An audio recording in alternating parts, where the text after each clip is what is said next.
日本の消費税減税の財源はありますよ。皆さん、このチャンネルは極めて際どい内容を述べている関係でステルスバンを受けている可能性があります。私は多忙なゆえ、重要な時にしか発信しませんので、ステルスバンを避けるためにもチャンネル登録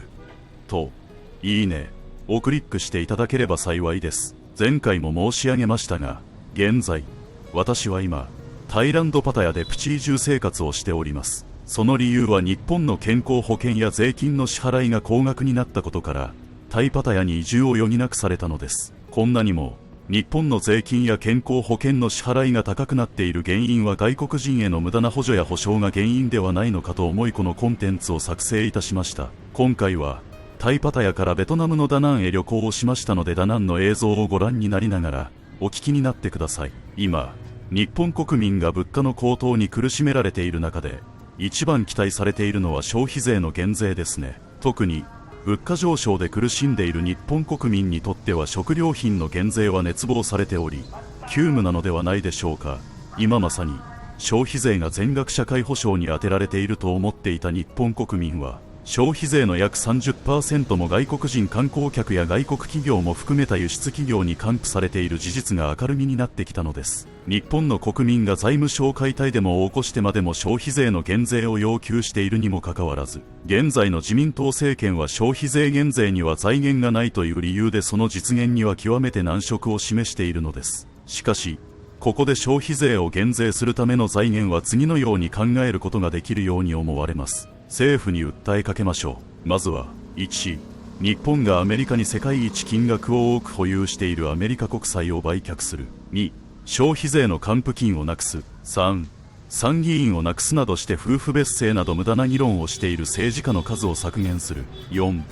財政の無駄や行政の天下りを削減する。5、外国人への補助給付をやめるなど考えることが可能なのです。この中で今の自民党政府が実施しなければならないのが、このチャンネルで常に訴え続けている5番目の外国人への無駄な支出を削減することなのではないのでしょうか。というのも、外国人は母国で保有する資産の所得は母国への納税義務があることから、日本の税金をまともに支払わない構造になっているのです。しかも来日して1年後に全ての所得が明らかにされるのです。来日した年は無所得として日本の税金が課せられないのです。そこで生活保護など母国で裕福な外国人も日本の税金を全く支払わなくとも受給できてしまうのです。このような巨額な外国人への生活給付金、生活保護、医療保険のただ乗りなどの無駄な補助を削減することで、日本の消費税の減税、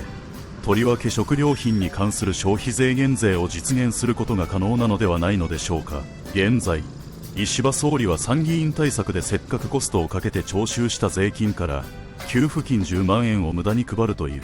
愚かな選挙対策としてのご機嫌取りを行おうと考えているようですね。それをすることよりもむしろ外国企業や外国人に還付金として使用されている消費税をせめて食料品だけは除外してほしいものですね。現在日本で起こっている財務省解体デモは、日本人の税金が所得の半分以上も社会保障を含めて税金に搾取されている日本国民の怒りの表れでもあるのです。しかもその根源は税金を支払った日本人への福祉に使用されずに税金をまともに支払わない外国人に使用されている構造が危機的な状況にあることを認識しなければなりません。現在のアメリカは政府資金援助に支援されたと考えられる MMT 理論による積極財政での国債残高の増加とドル紙幣の過剰な印刷によって大変な事態になっています。今年前半までに6兆ドルもの国債を借り換えねばならなくなっているのです。しかしながら国債の金利が 5% 近くまで跳ね上がり、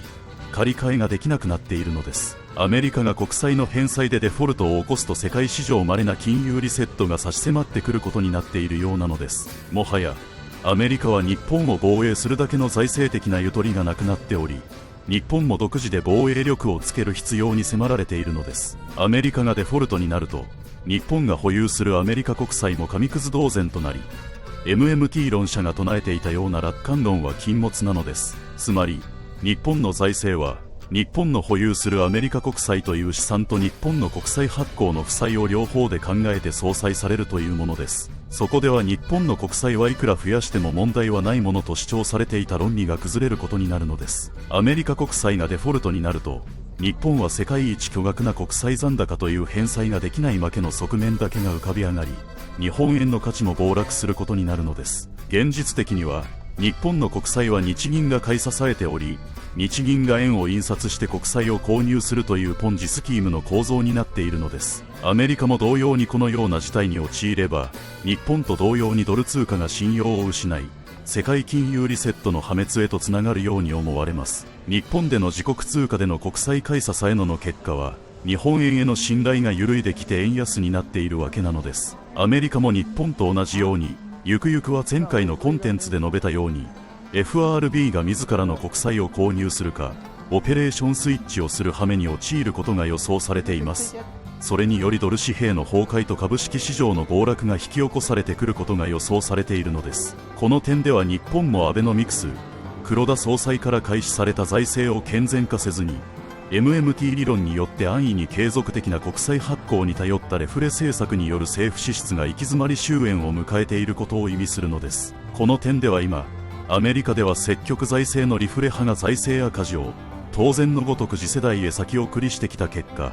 国債残高の支払いができなくなっているわけなのです。貨幣の信頼を保つためには、ここでは政府支出の無駄を省き、国債発行に頼らない政府運営、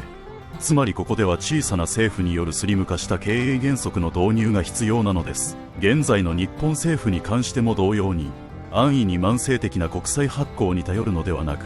無駄を切り詰め、小さな政府を目指すべきなのです。日本の MMT 論者はいつまでの国債発行が減税につながり、経済発展に結果すると勘違いをしているようなのです。MMT 論者は政府の借金は日本国民の財産であり、政府の財政健全化は逆に日本国民を貧しくするものと考えているようです。また、日本の金利を安くすると近隣急防化理論により日本国民は輸出で潤うと考えているようなのです。ところが、現在の近代的な経営理論においてはこのような隣急防化という発展途上国の理論は当てはまらないのです。現代経営理論においては、すでに経済発展を成し遂げてきた国は政府が豊かになると国民への福祉も財政的に支援できることになるのです。政策金利を上げると、その国の紙幣の価値が上がり、国民の富が増えることになるのです。円安で日本国民は豊かになってきたのかを考えれば、その答えは明らかなのです。MMT 論者もまずは、消費税を減税するためには日本政府の国債発行に頼るのではなく、まずは政府の無駄な出費を削減する痛みの伴う政治改革が重要なのです。とりわけ、ここでたびたび主張している外国人、とりわけ、中国人への過大な補助支出を抑えることが先決ではないのでしょうか。そのことによって食料品への消費税撤廃が可能なように考えることができるのです。とりわけ、税金を支払っている日本人よりも、日本の税金をまともに支払っていない外国人に優遇している政策の無駄を省くことが重要なのです。いくら積極財政派の主張するように、税金を安くして国債発行を続けても、無駄な外国人への支出が拡大されて使われてしまっているのです。たとえ、自国通貨での国債発行といえども、日銀が国債を発行して日銀が自ら国債を購入するというのは日本円の国際的な信頼を失い、円通貨が紙くずになることを意味しているのです。それをせずに財務省が財政支出を国債に頼れなくなると単に国民からの税金を増やしていこうとするわけなのです。生活が苦しく、結婚もできない若者を苦しめている現在の高額な日本の税金を減らすためには、何といってもまず第一に痛みを伴う政治改革。例えば、未だに夫婦別姓などの税金の無駄な議論をしている参議院をなくして、スリム化するなどの自らの政治改革が必要なのです。積極財政という前に無駄な財政支出をなくすことが最も重要なのです。特に、税金を母国に納めている外国人への給付をやめて、日本に税金を納めている日本国民への減税を促進する必要があるのです。それをせずにして、苦しい生活をさせられている日本国民の税金だけを値上げし続けてきた日本政府に、反感を持った日本国民が財務省に押しかけて減税を訴えているのが現在の財務省解体デモというわけなのですね。これはアメリカも同様に警戒し始めている中国共産党による日本への帰化人工作員政治家を利用した日本移住侵略作戦の中国超目線、中国超限戦そのものとして即座に警戒する必要があるのです。中国共産党から支援を受けたと思える岩屋外相は日本の税金で補助を出してまで日本の学校の修学旅行を中国に行かせるというのは大変危険なのでやめていただきたいものですね。中国共産党の戦争をせずに戦いに勝つ戦法としての中国超限戦の一環として、まずは中国人を日本で帰化しやすくするためにすでに帰化した日本の政治家を使って帰化の基準を5年という短期間で容易に獲得できるようにすることで、日本の政治や教育界を支配することを目指しています。帰化が日本にわずか5年を住めば無条件で自動的に日本人になれるという馬鹿げた法律というのは世界中を探してもどこにも例はありません。日本人が中国に帰化するためには中国に特別な貢献をすること、高学歴、専門技術者、中国配偶者との長期婚姻をすることなどが厳しく審査されています。特に世界中の法律を見ても、その国に帰化するためには10年以上も居住する永住権取得が前提になっているのですが、日本では中国の国家情報法や国防動員法により拘束を受けた中国人が永住権取得の基準である10年の半分のわずか5年間で、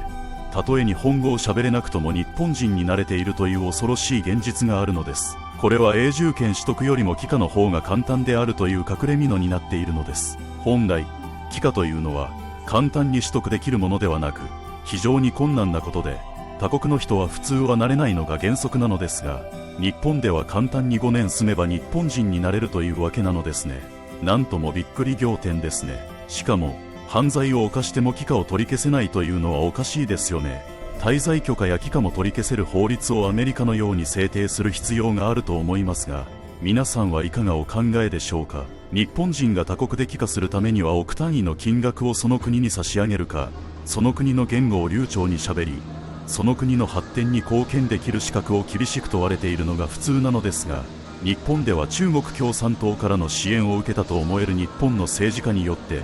わずか帰化5年で容易に日本人になれているという恐ろしい制度がすでに作られてしまっているのです。これは国防動員法や国家情報法に拘束されている中国人を安易に入国させている日本が台湾有事の際に大変危険な状態にあるというわけなのです。すでに国防動員法や国家情報法によって中国共産党から拘束されている中国人は帰化した後で、日本の政治家や教育者、さらには裁判官などの日本のリーダーとなってしまっており、それらの帰化中国人は国家情報法により永遠に中国共産党のスパイとして活動するか、または国防動員法による中国軍の戦兵隊として活動することが本人の意思にかかわらず強制的に義務付けられているのです。日本の政治は日本人が日本人のために行う必要があるので、日本人のための日本人による政治体制を確立しなければなりません。現在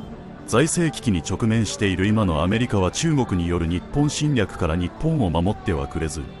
独自で防衛機能を備える必要があるように思われます。核爆弾を保有せざるとも、余った処理のできない原発の核廃棄物を集めてミサイルに保存して発射できるようなミサイルは準備しても良いように思いますが、皆様はいかがお考えでしょうか。現在日本の再生エネルギー賦課金が中国共産党の企業である上海電力に流れています。日本の労働者を育成するのではなく、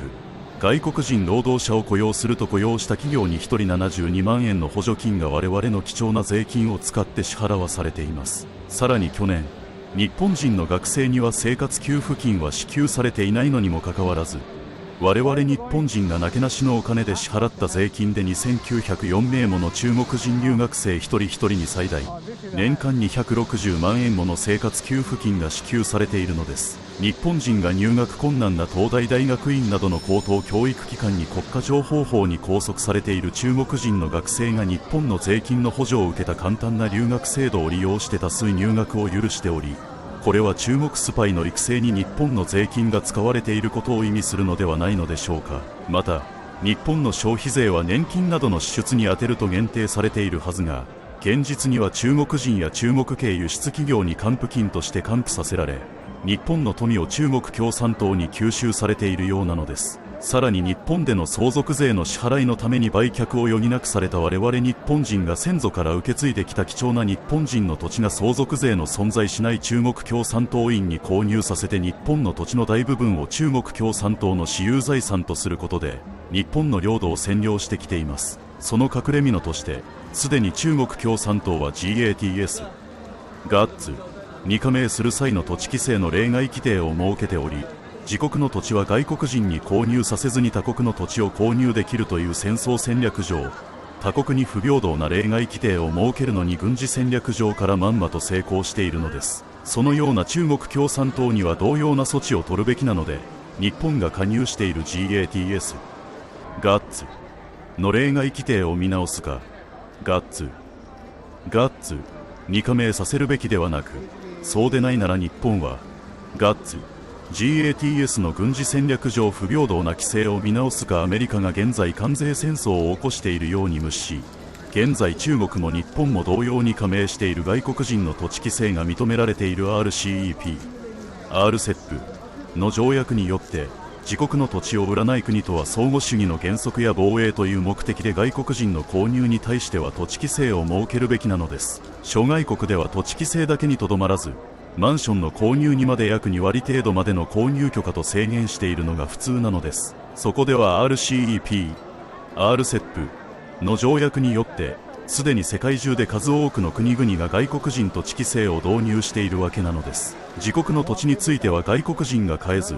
購入可能なのはマンションのみの購入が許可されている国が普通なので、すでに買われてしまった日本の土地だけはマンションを除いて国防上の理由で10年間の猶予を設けて日本人に売却する義務を有する法律を設けると良いのです。売却しなければ10年後は日本政府が没収するものとするわけなのですね。それと並行して現在、中国共産党は国連に賄賂や献金を配って後押しされたと考えられる夫婦別姓で日本の戸籍制度を崩壊させようと試みているようなのです。そのことによって日本でのビザ緩和と永住権を中国人に取得させるか、あるいは日本人に帰化させやすくすることで、国防動員法で帰化後も常に中国共産党に忠誠を誓わされ、行動を指令される中国人老人や中国人留学生を数多く日本に移住または移民させることにまんまと成功しているのです。または公正な選挙を通して媚び中よりの政治家を育成したり、日本の政治家を買収やハニートラップにかけることで日本の岩屋外相のような日本を代表とする政治家や教育者、裁判官という日本のリーダーに育て上げることによって日本全体を中国共産党が中国に有利な制度づくりをすることで戦争をせずに日本国民を支配するという大きな目的があるのです。特に中国からはアメリカでは禁止されている家族再統合、チェーンイミグレーション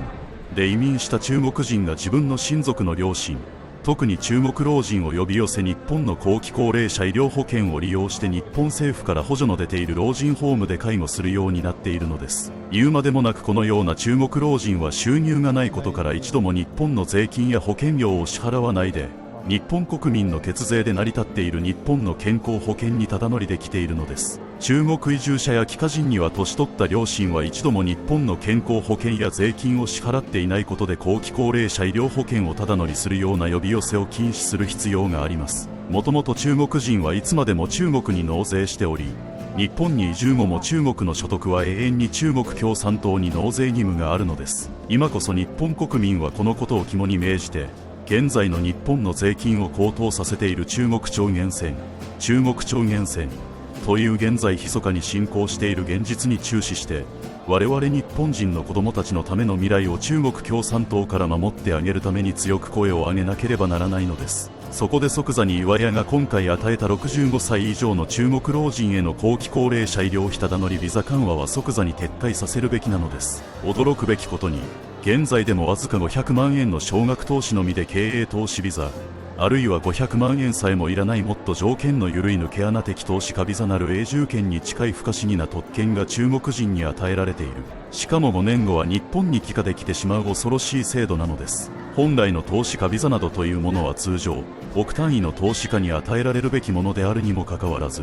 ビザ緩和と社会保険制度の抜け穴になっているのである。さらに今回また新たな中国への10年ビザ供与と65歳以上の中国老人への日本の後期高齢者健康保険ただ乗り医療ビザの新設なのである。これほど我々日本人から徴収された血税を中国人に使われるようにする岩屋のような日本の政治家は中国共産党からパーティー券購入などの政治献金やハニートラップなどによって取り込まれているのではないのでしょうか。この種の日本での納税もまともにしないで中国本土に納税している中国人優遇をなくし、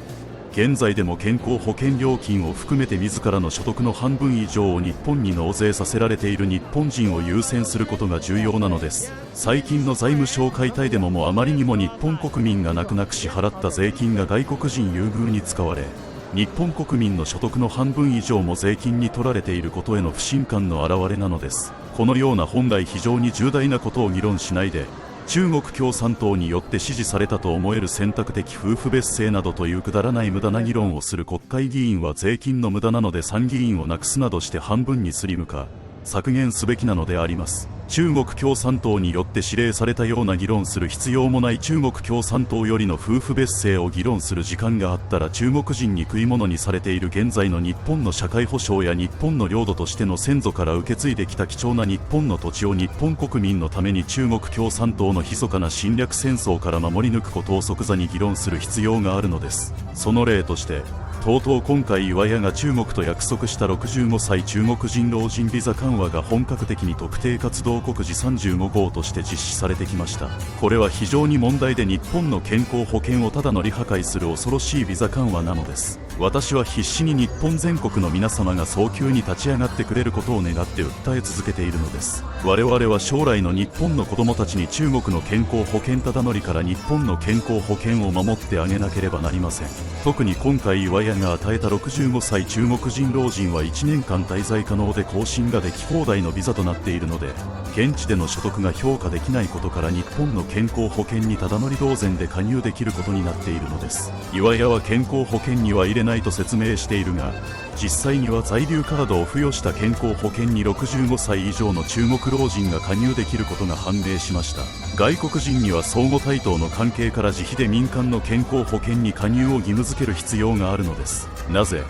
世界各国が中国人ビザ緩和を警戒し制限してきている中で、日本の岩屋外務大臣だけは今回、中国人だけが10年ビザ取得と65歳以上の無制限ビザ供与なのでしょうか。特に65歳以上の中国人後期高齢者は医療を受ける確率が異常に上がり、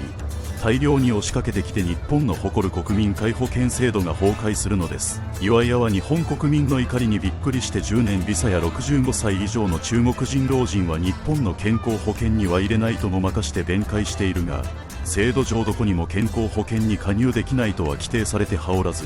実際には滞在延長をすると現場の役所職員は65歳以上で90日間滞在した中国人老人の日本の健康保険への加入を断ることができないことになっており、日本国民の皆様は岩屋にごまかされないようにしてください。健康保険の加入条件が3ヶ月というのは現地の保険料金の算定が1年間遅れてくるので、加入条件を1年とすべきなのであり、現地の所得評価も加味できるようにしなければならない。それらもなしで無条件で与えた65歳以上の中国老人ビザ緩和については、岩屋は中国共産党から過去のハニートラップの弱みで要求されたビザだったのではないのでしょうか。というのも、なぜ全世界共通のビザ緩和なのではなく65歳の中国人のみの1年間ビザ緩和というのは極めて不可解なビザなのです。日本の健康保険料金は前年度の所得で計算されているのだが、外国人の場合には3ヶ月滞在のみで外国での所得が評価されていないので無料となり、ただ乗りで生活保護の申請も可能となっています。その点では過去多数の悪用された事例が報告されているのです。私が最近確認した情報によると、特に今回岩屋が与えた65歳中国人老人は1年間滞在可能で更新ができ放題のビザとなっている。これは岩屋が与えた中国共産党員向けの健康保険ただ乗りビザではないのでしょうか。つまりこのビザでは日本の健康保険にただ乗り同然で加入できることになっているのです。これは日本国民にとっては大変な非常事態なのであり、将来の日本の誇る健康保険の破壊につながってくるのです。今こそ我々日本国民はこれを絶対に阻止すべく声を大にして立ち上がる時である。現在でも日本に中国人だけの老人ホームが増えてきている中で、さらに岩屋は65歳以上の中国老人のビザ緩和を行い、日本の医療制度を悪用させて日本全国を中国のおバステさんにするつもりなのでしょうか。そのせいで現在の高額療養費が増えて値上げされるらしいのです。現行の日本の健康保険料金を値上げする前に、この種の中国人への無用な支出を即刻廃止や是正をすべきなのです。これは日本人差別と言っても過言ではありません。これは日本の誇る健康保険の存続の危機なのです。岩屋外相の引責辞任を強く求めます。という SNS は実際には30万人の署名があったらしいのですが、なぜか3万人と発表されているらしいのです。これは岩屋が中国と確約してきた言論統制の一環なのでしょうか。中国人に支援をする日本人差別はやめてもらいたいものですね。中国人から我々日本人の子供たちから社会保障を守ってあげねばなりません。すでに現在、岩屋を含めて日本の政治家は日本国民への奉仕精神を失い、中国人帰化人や岩屋のように中国から賄賂やパーティ券に影響を受けた政治家に支配されているように思えるのであり、将来の日本は中国共産党に支配される非常に危険な状態にあると言わねばならないのです。いや、もうすでに支配されているのではないのでしょうか。今の選択的夫婦別姓も中国が国連に賄賂を配って買収した役員により日本の国籍を破壊してスパイを日本に侵攻させる中国の超限戦の一環なのではないのでしょうか。日本の政治は日本人による日本人のための国益重視、トランプの主張するような日本第一主義でなければならないのです。日本の税金は日本人にのみ使用されるべきで、中国人に悪用されてはいけないのです。今こそ全国民が立ち上がり、将来の日本の子供たちのために中国人による中国共産党のための日本政治への関与や統制を防ぐ必要があるのです。日本もアメリカトランプ大統領のように日本国民一人一人が尊敬しうる日本の総理を選出できているのでしょうか。イーロン・マスクが政府効率化を目指すアメリカ第一主義による既得権益や天下りなどの打破が日本でも可能なのでしょうか。今こそアメリカ大統領のように日本の国民一人一人自ら日本人の大統領を直接選べるような大統領制を日本国民が選挙で主張することで導入すべきなのです。ここでトランプ大統領の言葉を借りるならば、今こそ日本国民に税金をかけるのではなく、外国人や外国企業に優遇されている消費税の還付金を含めた免税制度などのあらゆる税金特権を排除することによって日本国民を幸福にするのです。日本国民から徴収された多様な税金を使う多様な生活給付金や補助金などは日本人にのみ使用されるべきなのです。それこ自国の政治家や公務員には外国生まれの帰化人は制限するべきなのが世界の常識なので、一刻も早く日本も帰化人による日本の政治への関与を法律で制限規定を設けなければなりません。今回岩屋は中国のように日本も言論統制を約束してきているようだが、逆になぜ日本は民主主義国家として毅然とした態度で中国共産党に日本のように自由に発言を許可するよう進言しなかったのでしょうか。日本政府は中国とは今回の大幅で不平等な言論規制やビザ緩和などではなく、ロシア、中国、北朝鮮以外の世界中の多くの国々が自由な発言を促進しつつ中国への渡航危険勧告を出しているように、今回のビザ緩和などではなく、逆に中国渡航への危険情報最高レベル4の渡航危険勧告を出すべきなのであったのです。今の日本政府を代表する岩屋外相は日本国民の身の安全を優先するよりも中国共産党との協調や意見を尊重するらしいのです。また、なぜ中国人は生活保護を日本でもらえているのでしょうか。日本の憲法に日本人にのみ支給すると規定されているように、中国人は生まれ育った中国で生活保護をもらうべきなのではないのでしょうか。また、なぜ日本人学生には奨学金が返済義務を持って給付され、卒業時には平均して300万円借金しているのに、国防動員法や国家情報法によって束縛されている中国人留学生には無償で支給されているのでしょうか。今すぐ中国人留学生の支援をやめて日本人学生に子供が産める余力を与えるべきなのです。特に中国人の日本生活保護者は中国に強制送還すべきなのです。生活保護や医療保険、生活給付金は日本の税金を支払っている日本人の困窮している人のために支給されており、日本人は生活保護をもらうのに対面上記にして申請もしない人が多い中で、中国人は中国で豊かな人にまで我もと積極的に申請しているのです。例えば中国の元外交官の男らが新型コロナウイルス対策のコロナ支援金2530万円を騙し取ったという事実があるように、本国では裕福な中国人留学生や中国大使館の中国人職員にまで日本の支援金が悪用されており、中国での所得や資産が評価できずに給付されているのが現実なのです。特に所得評価は1年後になることから、来日3ヶ月では無所得となり、生活保護が申請でき受給できることになっているのです。1年後も中国での所得を評価しても納税は中国になるので、1年後も日本での税金評価は日本での所得のみとなるのです。つまりほとんどの中国人が中国での資産や所得を日本では評価できていないことから、日本では無所得と評価されているのです。中国人はいつまでも中国での所得は中国本国に納税しており、日本に移住後も中国の所得は永遠に中国共産党に納税義務があるのです。そのせいで来日して即刻日本の生活保護を申請するケースが後を絶たなくなっていることから、それに比例して年々日本人が支払う税金も高くなってくるわけなのです。それゆえに外国人に日本人が汗水働いて支払った税金で支払われる生活給付金や医療保険は支給すべきではありません。人道上の理由と弁明するのであれば、相互主義の原則で本国での収入を調査できた上で、日本人も生活保護をもらえる国にのみ限定すべきなのです。中国人の土地購入についての GATS ガッツ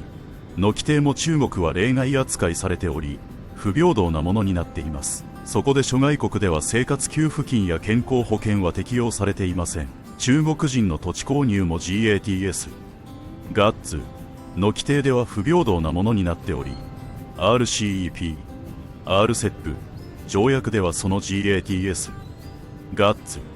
の不平等な規定を見直し、外国人の土地規制が世界中で認められています。特に生活給付金や健康保険は日本国憲法にも日本人にのみ支給されると限定されているのです。なぜ日本人学生に生活給付金が支給されていないのに中国人留学生には支給されているか。生活給付金や健康保険は日本で税金を支払っている日本人にのみ限定すべきなのであり、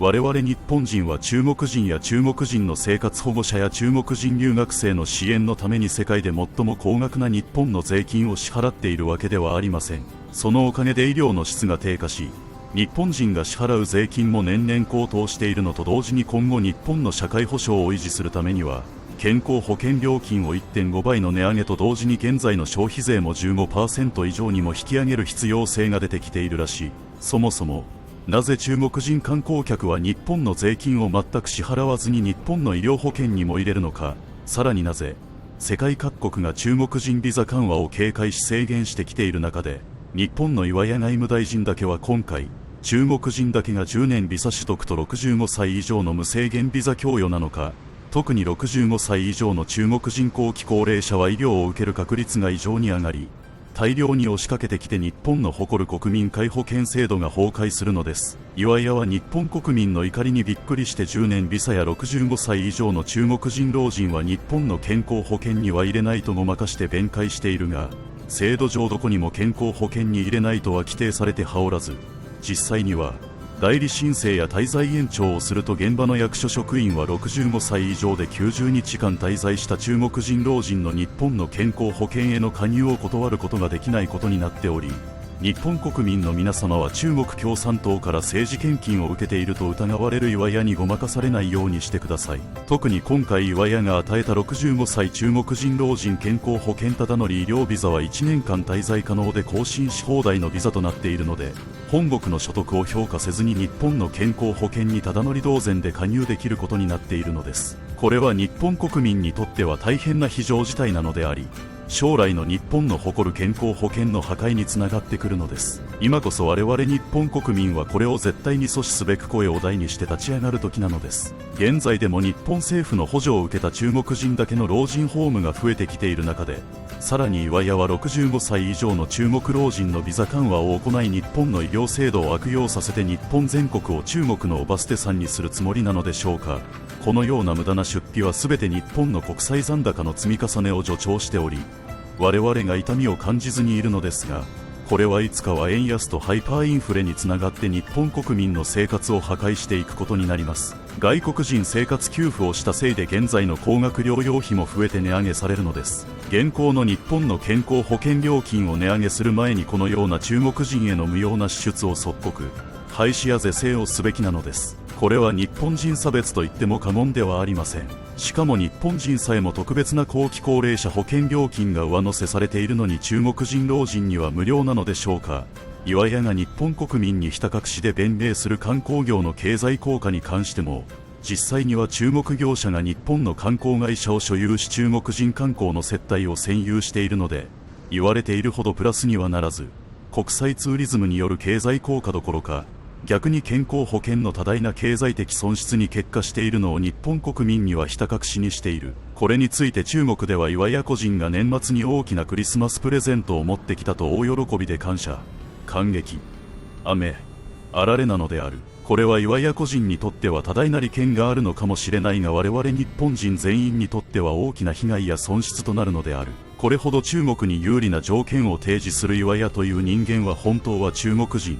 あるいは中国スパイなのではないのか。そうでないなら中国人として帰化すべきなのではないのでしょうか。あまりにも中国人への無駄な援助や中国人に有利な制度作りが過剰すぎ異常なのである。積極財政派の日本人も税金を取る財務省や総務省を悪者扱いをしているが、実は日本の血税がこのような中国人への補助に悪用されていることが今の税金や社会保障の料金が値上げしてきている大きな要因だったのです。今後は健康保険を中国人観光客が成り代わり代用などの悪用を避けるために、健康保険証の本人確認写真の表示を義務付けるか、パスポートで本人確認を求めるか、あるいは世界中で普及している国民皆保険制度は日本人にのみ限定する制度としての見直しをすることが重要なのです。いくら積極財政派の主張するように国債発行を増やしても、その使い道が中国人への補助仕様で増加してくると、現在のようにすでに国債残高が GDP 比で世界一の積み重ねとなっているのにもかかわらず、日本国民は貧しくなっていく一方なのです。中国人への補助を拡大しつつアベノミクスでの積極財政を続けてきた結果は、円の価値を失い日本人全員が貧しくなってきているのが現実です。積極財政という前にまともに日本の税金を支払わないこの種の中国人補助への無用な財政支出や参議院をなくして国会議員の数を半分に削減しなければなりません。選択的夫婦別姓は現況のままで何が問題なのでしょうか。そんな時間があるなら日本人に重要な中国人ビザ問題を議論しなければなりません。これほどの国会議員がいながら実施してきた結果は、中国人への補助拡大による日本人へ増税路線でしかなかったのです。支払った自分の税金が外国人の生活保護や医療保護に使用されており、自分に返ってこないことを察知した賢い日本の若者や富裕層たちはもはや日本に税金を支払う意思を失い、海外へ逃亡してきているのです。なぜ自分たちが支払った税金を日本人は享受できていないのでしょうか。日本人はお人よしすぎるのでしょうか。なぜ相互対等に中国との交渉ができないのでしょうか。日本人も外交の相互主義という基本原則の中で中国での10年ビザや65歳以上のビザや医療保険の補助はないのか。岩屋の主張する経済効果や国際ツーリズムの観点からのビザ緩和というのなら、今回の交渉では中国と対等に30日間のビザ免除の解放のみでよかったのではないのか。最近アメリカのホワイトハウスで立証されたコロナ人口説による中国武漢研究所から漏れたとされるウイルスを隠蔽し、十分な安全性が検証されていないワクチンを強要した中国共産党の政治献金によって支えられた WTO からは、アメリカと同様に日本も脱退すべきなのです。日本も中国にはコロナ被害の補償を求めるべきなのです。特に中国に買われてしまった日本の土地を賠償金として確保することも考えてよいのではないのでしょうか。今後は中国人が日本に新たなウイルスを持ち込み侵入してくるのを早急に止めねばならないのです。この新たなパンデミックを理由にして即座に今回の中国へのビザ緩和を早急に廃止すべきなのである。岩屋は中国から新たなパンデミックを持ち込ませて日本の医療保険を使って中国での所得を加味しないで日本の税金を支払わない中国人に無料で治療させる気なのでしょうか。10年ビザの中国人は日本で今回認められた90日間の滞在、つまり3ヶ月滞在すると中国での所得を無視して日本の税金を支払わなくとも日本の高額な医療保険に加入できるという日本人にとって不利で中国に有利な不平等でおかしな制度になっているのです。さらに特定技能者を含めて留学生などの長期滞在者については、健康に重大な問題があっても事前の診断もせずにわずか1ヶ月の滞在のみで日本の健康保険に加入できている恐ろしい制度になっているのです。驚くことに出産手当も日本の税金を逃れた中国人にも支給されているのです。少子化対策のためというのなら日本人のみに出産や育児手当などの福祉は限定すべきなので、日本の税金を支払わない外国人には自費で民間の健康保険に加入させるべきなのです。日本の憲法でも日本人が健康保険を含めた社会保障を受けられると規定されている。